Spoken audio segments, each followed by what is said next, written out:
Hello, everybody, and welcome to another fabulous episode of Voices from the Grid. I am your host for this episode, the Pink Ranger, Brian, and I am host. I am. It's so early. I am joined by Blue Ranger, Mike. Sir, how are you? I'm up. Sam. I am upright. I don't even have any caffeine right now. What am I doing?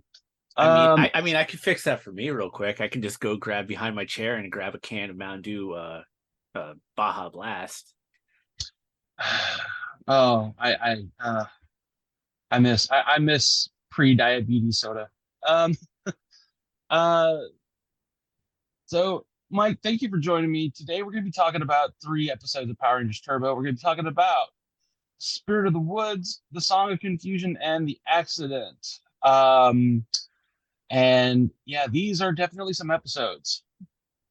Well, they're not the worst episodes.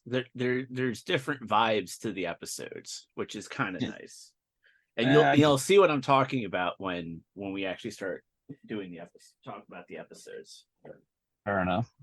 Um, that being said, let's go ahead and get started with Spirit of the Woods. Um, it is the 35th episode of Power Rangers Turbo. It takes footage from episodes 45 and 18 of Car Ranger. Actually, it also takes footage from Mega Ranger. That's interesting. Um, anyways, here's the wiki synopsis. While out on his annual early morning jog, TJ meets a mysterious boy named Erutan, who is determined to protect the forest from careless humans. Divatox sends down Lord Litter to capture the child to use for evil, only to discover that it's not nice to mess with Mother Nature. Meanwhile, Bulk and Skull get jobs as paper boys.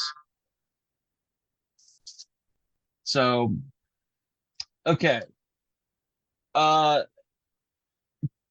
for starters, TJ is up early in the morning for God knows why, jogging in the morning. And he comes across this kid, and this is before you see that like these people have shown up in like a Jeep and they're like just throwing stuff out of the Jeep and stuff. And all of a sudden, like Damien shows up and like starts like using his powers against them to like get them out of the woods because you don't do that to nature. Um, I guess my first question is, what kind of vibes does this kid give you, and uh, how creative is his name? I mean, the name is not creative at all, but they had to make it easy for TJ to figure out that his name meant nature. Um, like honestly, it's like you ever, yeah, like you've seen the movie The Shining, right? And like you see the twin girls will like come play with us, and stuff Yeah, like that. It's like Red that. Rum. Yeah, except for come play with us. It's come clean the woods with me. Red Rum. Every time. Yeah. Either that, or he's about to lose his horse in the swamp of despair or something like that. Never ending story. Oh no, not Artax. No, don't bring up Artax. I still miss him. Um, but yeah, just yeah, he's basically the spirit of nature, and the thing that really kind of got me like, and I'm even like looking at the Ranger Wiki right now is like I think they're at the lake that the alien rangers were like reviving themselves in, and he straight up stands on the water at one point, and I was like, okay, like I'm getting Aquitian vibes here for a second. Um, it looks like he could be living on Aquitar, but like I don't know, it's a cool concept. Like he's like I guess like the store manager of the woods, you know. Like some disgruntled customer sees trash in the woods. They go to speak to the manager. He's the manager. He's the manager. It's like, why am Yeah, I going to this little kid? yeah. Um, apparently Divatox learns of his powers, and so she sends down Elgar plus Lord Litter, um, who I think if you're an American, he looks more like a kite than anything. Yeah, I noticed that too. He maybe not a kite, but Yeah, more of a what's it called? Trying to think of the thing. More of a origami. yeah, like more of an origami, like scrolls, like a list of scrolls or something like that. Sure. Like Well, that was more the vibe I got. here's where I went, okay, this isn't translating from the Japanese with him. And Oh then no, I no, get, that's what it looked like. It looked like discarded Chinese food containers. yeah, Because I'm looking at a picture of them right now. yeah. Because Well, like on the head, like right above the eyes, it looks like, I mean, the head looks like a Chinese food container box, yeah. and then inside the head on the top part above the eyes, it's like another one, but with like, it looks like chopsticks are in it. There's chopsticks, and then the body is like paper, and like there's like string wrapped around him too, right? So like the top part is like discarded like Chinese food, which is cool. But then like the body and like I was wondering, I was like, well, how is he like Lord Litter? Um, in Japan, when you're discarding old papers, you like stack them up really neatly and you bundle them with like twine and you set them all out on the street with like all these different things. So like, oh, okay, he's like what Japanese people like refer to as litter when you're trying to throw stuff out. I was like, okay, I get it. So Elgar and Lord Litter are sent to go get Erutan, and Divatox wants his powers because she wants the powers of like nature. And I'm like, how would Divatox even channel that power? How would she even use that if he's like He a would just god? he would just use it against her. Like it wouldn't Yeah, work for her. like the wishing coins from like a prior episode, like that's one thing, but like you're literally dealing with like, well, maybe not Mother Nature, but you're dealing with the spirit of nature. So it's like, okay, how are you even gonna channel that? Like, is she gonna throw him in like a tube and drain his powers or something? Like, that's probably what she would do. Um, is it explained, by the way? I have this out of order. I apologize, but is it ever explained why TJ is jogging so early in the morning? Is he He's training for something? I think he's just training in general. Like I know there are people all the time who just jog in the Ugh, morning as part of their like as like a morning workout to get their day started. So it's like it's probably just like one of those things because him and Stone have a conversation about it, in the juice bar before he does his first run. yeah, I mean, fair enough. And the only people that are up this early in the morning alongside TJ and Stone happen to be Bulk and Skull this episode. Yeah, And they're we could just skip to the end of their thing. They're paper boys and they lose their job because they didn't collect any payments whatsoever. yeah. Which normally I'll throw this out there. Normally there's a thing where it's like you collect your payment at like I okay, I'm going with a back in the day thing, which I don't even remember if this is how it works. Yeah. But I would assume that you would get like a week's worth of newspapers, and then at the end of the week, the paper boy would then go up and collect payment for the week's worth of newspapers. I think so. I think so. But like now, like in today's day and age, it's like you just get a subscription and then they just deliver it to your house. It's like, you like Washington Post, you do a year subscription, they deliver your paper to your house for a year and stuff like that. You, you, So you know what the mistake was? That they needed a manager like the kid from Better Off Dead, who's always up John Cusack's butt saying $2. They needed him to be like lighting the fire up their butt to get like the payments. That's why they got fired. yeah, maybe either that or they are. I would go with the more the assumption that they kind of figured that these papers were already paid for, and Yeah. that's why they were, delivering it to them. That makes more sense to me, honestly. If Yeah, you that look makes at it more from a sense. common sense type of deal. Yeah.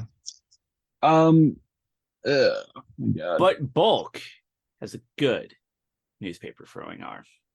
Very good. Very good. And it's cool that they still have the motorcycle from Zio. Which, unfortunately, that is the last time it appears. Oh, that's a shame. It fits them. I like their motorcycle.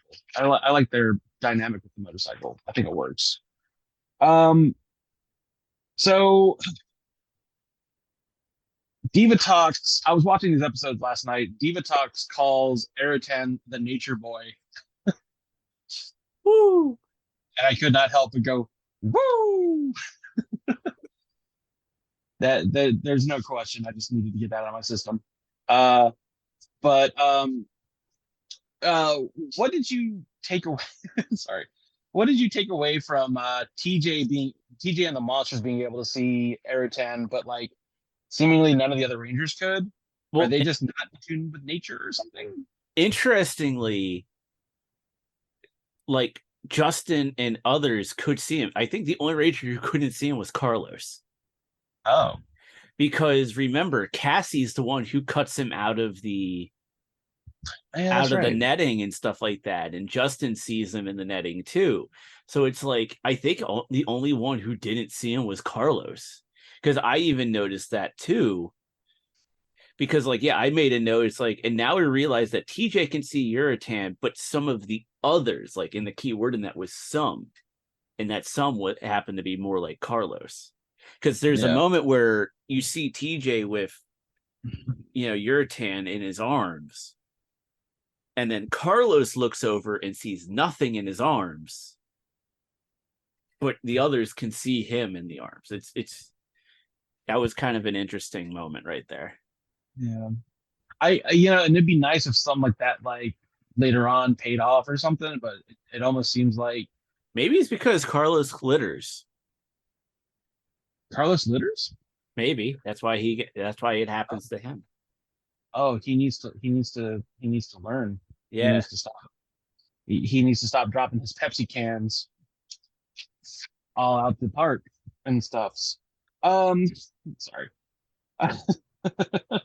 um, so one last thing, Ertan is pretty OP. He's able to like use his powers against like the Litter Lord and all this stuff. But He literally summons the power of Thor to yes, chase away the bad guys. yeah, and we get that awesome like thunderstorm rolling in footage from like Dire Ranger from season 2 of Mighty Morphin. And he uses that against him. But then like Eritan is like dying question mark. He's like fading away. And then so like TJ is told like as long as there's, people like you who respect the forest, I'll be all right. And then like he goes away, TJ goes and jogs again, like another day, and you see like Eritan run behind him. TJ looks behind him and you see a deer. And I was like, oh, how poignant. Like it was Yeah. like, I don't know. What did you make of that? Because that felt to me like someone wanted to get like kind of like, oh, let's send a message with this, like, ooh, here's my vision. Probably. I mean, it's whatever. Yeah.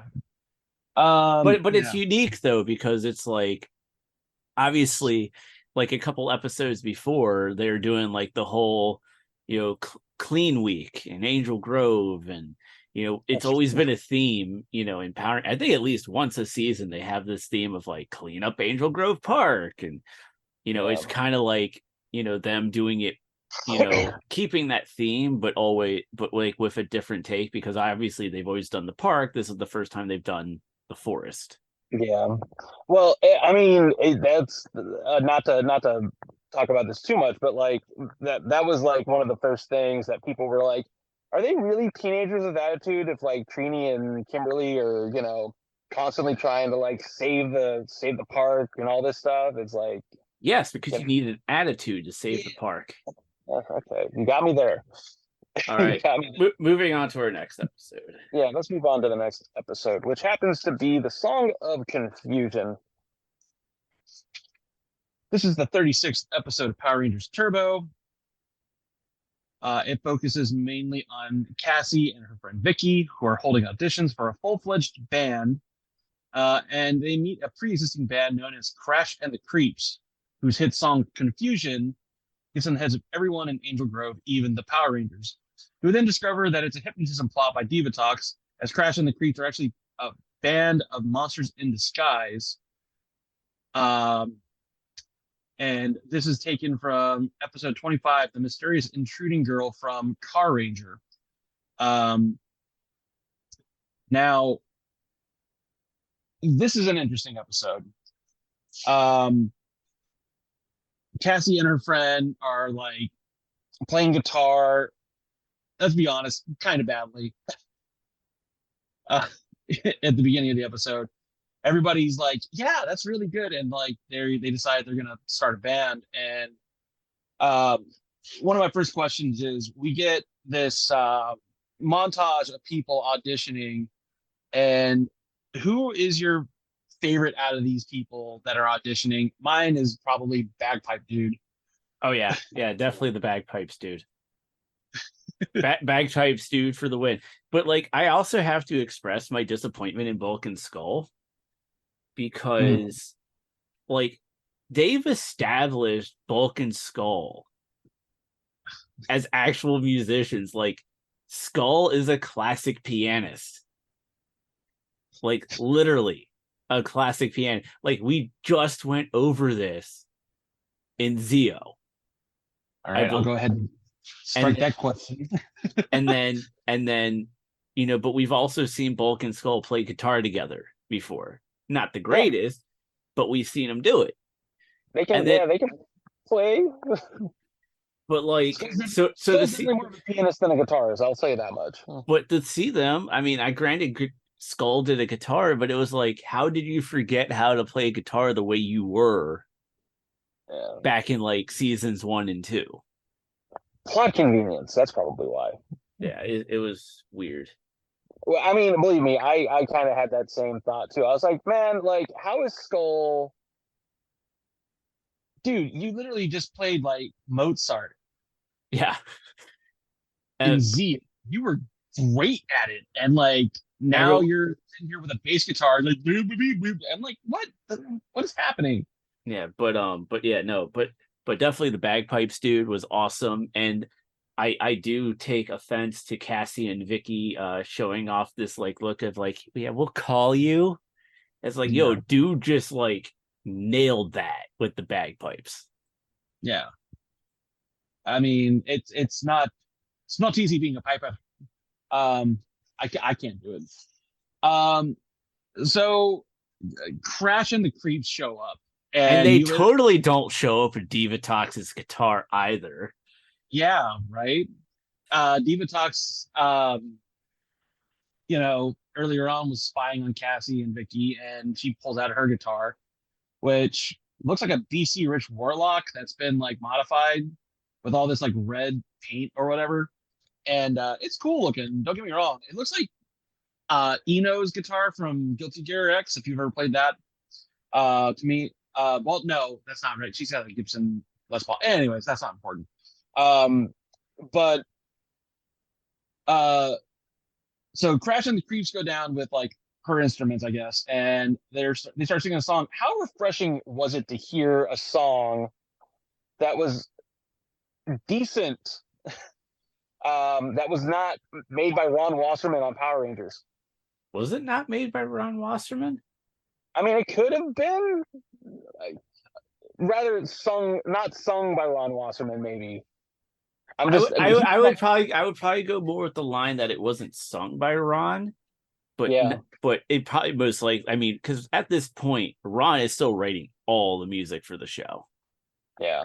so I wouldn't be surprised if that's what's really going on. He wrote it, but Cassie and obviously Crash and the Creeps perform Yeah, it. But actually, honestly, I wouldn't be surprised if he actually performed it too. At least probably. on the instrumental side, because we know he did a lot of the instrumentals as well. So like because we know, like, when it comes to TV shows, or heck, even like the Super Bowl, that halftime show, they're not really playing their instruments. Yeah. They're not. They're lip syncing and they're um and they're pretending to play the instruments because that's just something where, because they want to make sure they get it right and they don't have to do multiple takes and stuff like that. So it's just one of those deals.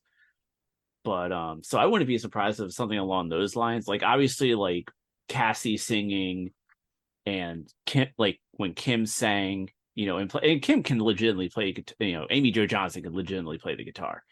Yes. So like her doing it herself is one of the few probably rare instances of it. So because we don't Yeah. know if Patricia Jolie can actually play guitar or not. Like we don't know Yeah. that for a fact. The I got a question about this song.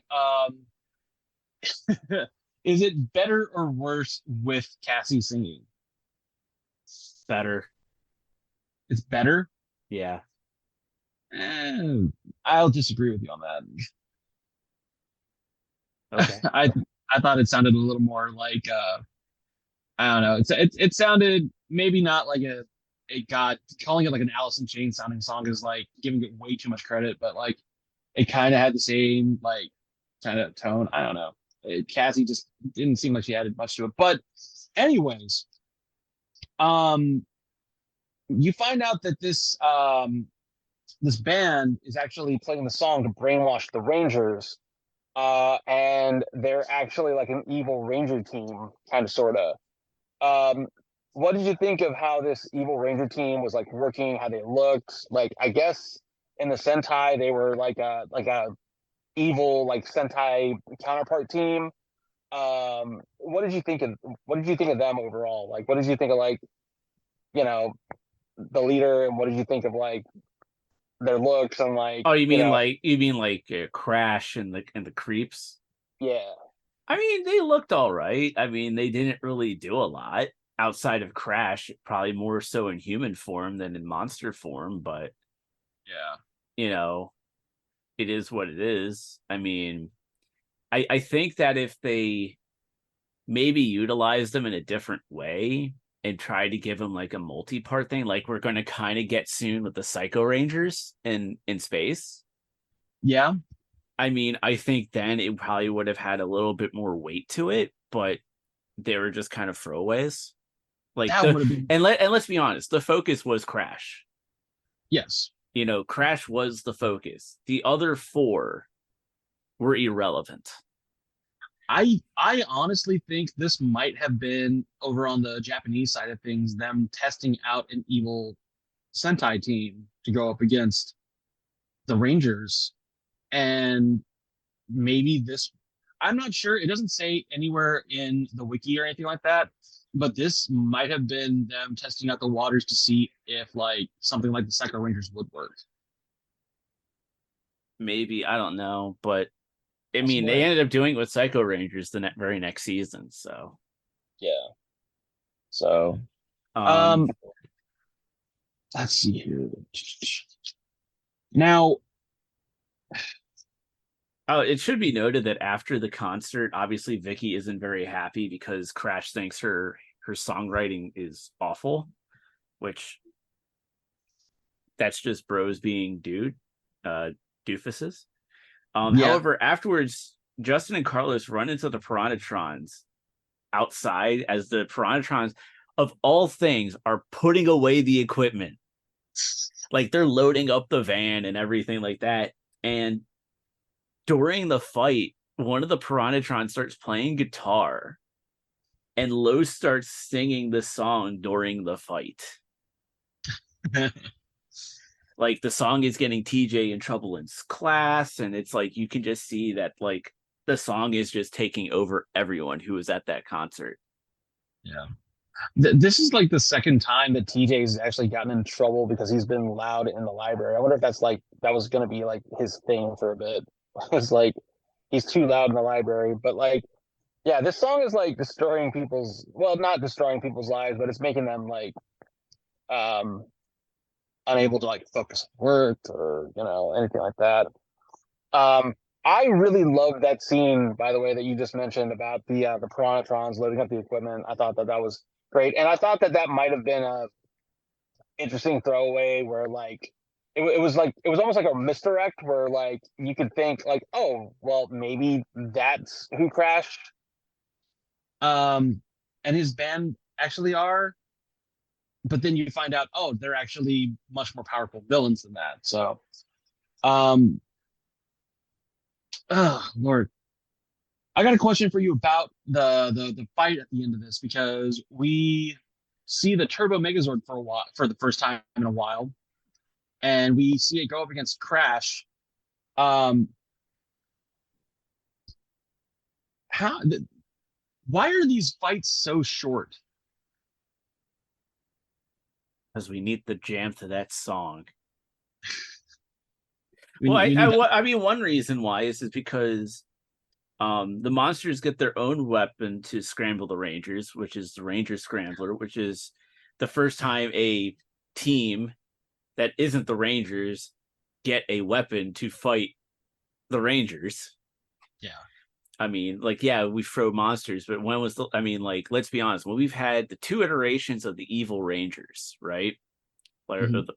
the putty version and the hilariously, oh, these are the new bullies in town, and we're gonna capture them and put them in the worst Zed Ranger outfits ever. Which probably wasn't even spandex on that case. None of them were given a weapon.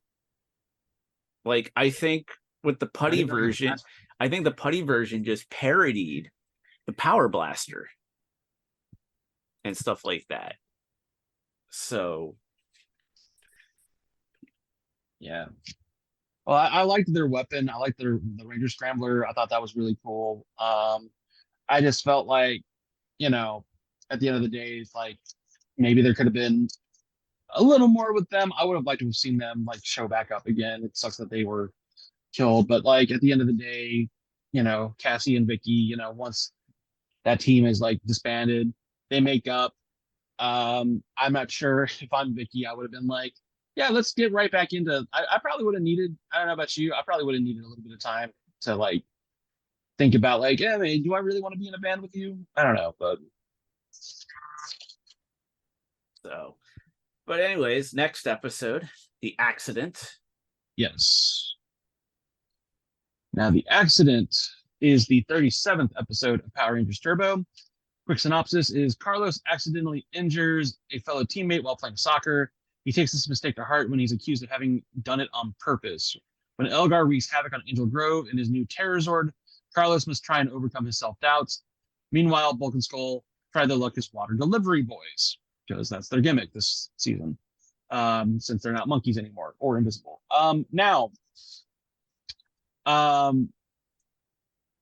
this episode revolves around Carlos and Owen, a guy that's brought on for this episode, being told, hey, like I'm trying out for the coach says we're trying out for a new captain for soccer on Saturday. Both of you, like, you need to work on stuff, but like I'm gonna try and pick one of y'all. You need to work on your teamwork and stuff. And they're in the middle of a soccer match. I think it's called a soccer match. Yeah, it's a soccer match. Yeah, In soccer, it's matches. Okay, cool. It's like wrestling. And Owen winds up. You think that he's broken his leg, but he actually sprains his ankle. And regardless of the seriousness of his injury, he's out for the season. And Carlos gets the blame for this. Now, what do you make of a situation like that where like you're being accused of having hurt somebody when you didn't do it, and like all of a sudden people are threatening to like leave a team because like, oh, we can't trust you, like why would you be the captain if you're going to injure somebody like that? So first and foremost, that's probably not the right question to ask. The right question probably is more to ask is like, why did it splinter into like almost two factions in the team? Yeah, that's the faction that, the group that sided with Carlos saying no, Carlos didn't hurt him on purpose, he didn't even touch him, which was the reality of the situation. Yeah. And the half that was like, oh, why'd you hurt him on purpose? You did, you all you wanted to do was be the captain, blah blah blah blah. And that's kind of more the real question, because it's like, you know, and we could say this as athletes ourselves, Mhm. that it happens. I literally had to have neck surgery because of a teammate falling on me in ice hockey practice. He Oof. It was an accident. He did not mean to fall on me. It happens. Yeah. I I was. forgave him immediately because I knew it was an accident. Like, Yeah. there was no way he was going to try to take me out on purpose. No. Like, like, it those things happen. It's like, but I mean, if somebody, was being, but there's also the times when you're at practice and somebody's not being a good teammate. You gotta, like, maybe, like, I mean, I'm talking from an ice hockey perspective, so it's like, obviously you can't do something like what we do in ice hockey and, like another sport, but like, we would, you I would love know to see what you do happen in golf. That would be hilarious. well, that's an individual thing and it's not a real sport anyways. But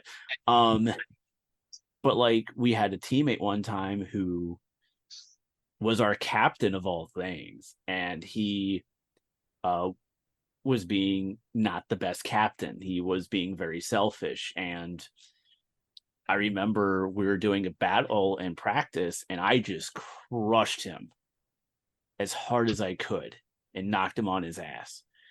And it was just one of those things that, like, you gotta, you're the captain. You got to be a better teammate all around. You got to stop being selfish. And that was like the whole point. Like, the entire practice was just me and others on the team who were tired of it and needed to, in a way, the coach having us teach him a lesson about, like, you need to be a better teammate. You need to stop being selfish, Yeah. But that, again, that's talking hockey wise. I mean, you probably can't do that in soccer or basketball or, No.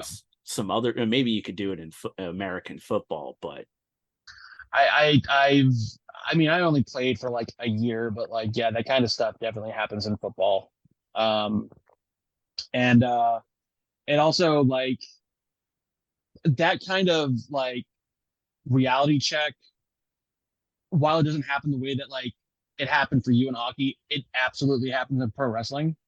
oh, well, the thing is, though, is that the kid never got took the hint, and during a game when we were getting blown out, he actually walked out on the team in the Oof. middle of the game. Oh, so, but so it was like, the kid never learned his lesson, and then he walked out on us, and then we stripped the captaincy of him, and I don't think the kid ever played on our team ever again after that. And, like, that's good. I yeah, mean, so that was kind of the end result of that. But yeah. Um, so It kind of sucks that Carlos is going through all that because, like, he doesn't deserve that. Meanwhile, you've got this subplot with Elgar, who is using the Terror Zord, and the Terror Zord looks cool enough. It doesn't look quite as cool as, say, like a Serpentera. What did you think of the Terror Zord? And also, like, this subplot where, like, Porto has this like linchpin where everything, depends on that. And okay. And um I mean, the Zord, I mean, it was kind of cool. I like the fact that they went with the whole notion that it wasn't finished, yeah. so, like, I like the fact that it's like Elgar is like, oh yeah, I got this new Zord and I'm gonna take on the Rangers, and then he goes to take on the Rangers, and it's like, you can't, because the arm's about to fall off, because Mallow didn't finish it, because Elgar was like, nope, I'm just gonna take it before you can finish the thing. Yeah. I mean, it cost him an arm, but not a leg. I thought that was a really cool like fight scene at the end where the like it was kind of suspenseful where like like, oh, they're about to get the axe literally, and like the arm falls off because of the linchpin. I thought that was really cool. I don't know if that actually ever shows up again. I'm not entirely. Don't know. We'll find out in due time. It's probably like Divatox's flying car or something. Yeah. Um, But yeah, but going back to more Los related, um, if you notice that, obviously Divatox is spying on them and all this other stuff, and she sends down Piranhatrons to impersonate Owen and the guys who are on Owen's side, about yeah. the injury to try to, you know, to go after Los. And so it's like it brings like a dynamic where she's trying to use like his distraction of Owen's injury, against him. Hmm. So that's kind of good. And then of course, obviously, Los then talks to the real Owen at school about the accident. Owen's still bitter. And then actually it's a pep talk, honestly, from the Blue Centaurian, Yeah. who gets, Los uh going in the right direction at that point, which is kind of nice. It's like, hey, wow, Blue Centauri made himself useful. Yeah. Good job. You gave Los a pep talk. Yeah. So yeah, Blue Centaurian did something good. Good Yeah. It's job. really, Good job. yeah. I mean, it was really awesome of him. And, Carlos kind of takes that to heart. Something I do think is a little weird is the Piranatrons that were disguising themselves as Owen and his friends. Um, like when that fight was happening, the rest of the Rangers showed up, but like Carlos didn't morph. Yeah, I think the reason for that is that because they're at the park. Yeah. Like I noticed that too, and I know the Ranger Wiki notes it as a error. I don't think that was an error. I think that was purposely done simply for the fact that they're at the park, there are other people around, and the one thing that they've always been told is that you don't let it be known that you're a Power Ranger. Like that's a secret. So I think that's what it kind of came down to, was Even though you're fighting with the Rangers. I mean, Sure. but the thing is though, is that like, people have seen Lowe's fight, so they know he has the capabilities to at least defend himself. So if they see the Rangers coming in the fight and protect him, then it's like, okay, he's just defending himself because the Rangers are taking care of the bigger portion of the group. Yeah. Sorry for trying to bring logic in the Power Rangers. How dare I? Dare you, sir. So all this kind of wraps up, and you find out that Carlos has quit as the team captain and talks with Owen, who's really bitter about things still. And you're like, oh man, is he still like mad at Carlos? And you find out, and I definitely want your opinion on this. You find out he tripped over his own feet, but he wanted to blame somebody other than himself for his mistake. And then Carlos signs his cast, gets back on the team, and like seemingly everything's okay. Um, how would you handle this situation?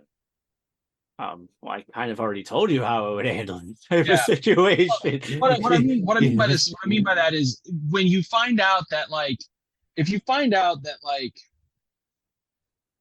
not only were you not responsible for that injury, but then like everybody's quitting because of you, and then like this guy, they're like, oh yeah, it was actually just me like not wanting. Are we cool? Like, would you be cool with that person? I mean, for the sake of the team, yes, but like there probably have to be more talks. I mean, Yeah. obviously for Power Rangers, they had to wrap it up within like however much time they had left on the show. So it's like you need to you need to wrap it up quickly, but it's usually not that quick. It's like No, it's it, not. it would take a couple meetings and trying to get some understandings, and but I think that would be just too boring for the show. Sure. Like to have them sit in the coach's office having this meeting, hashing out the problems and stuff like that. So it's like, Yeah. I mean, it to me, like, I don't know. I'm trying to think of like a situation where that would have like happened for me, and I haven't really had anything like that necessarily, but like, I don't know. I would probably definitely need to go through and talk it over, because like I would probably be really livid that like my reputation has been like, you know, shot to crap, and people are quitting because people think that I'm not a good enough team member, but really it was your own mess up. Yeah. And like you're sitting there like continuing this lie because you want to feel better. Like I don't know if like that was my other question, because like I don't know if like that's what the message is supposed to be in this episode. But like, you know, oh, it's okay if people like, you know, as long as they say like I'm sorry and like they admit it, I guess that's okay, and like let's bygones be bygones. But like in reality, I don't know if like I mean, I trust. they have to prove. I mean, yeah, you want that apology.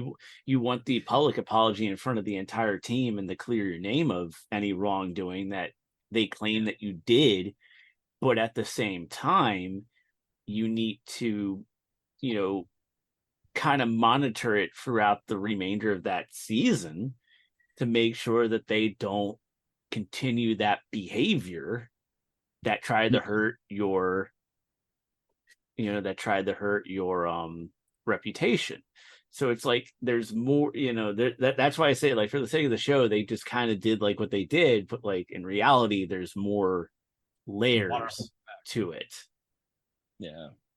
I mean, again, this is, you know, us analyzing a very complicated situation that is taking place in a kid show, and we're thinking too much about a kid show. So I don't know. Did you have any other thoughts about this episode, sir? I believe that that's all. I mean, the only other thing I could say is like Bulk and Skull are water boys, but even then, they don't really do anything super. Water delivery. I'm sorry, they deliver water. They're not even like water boys.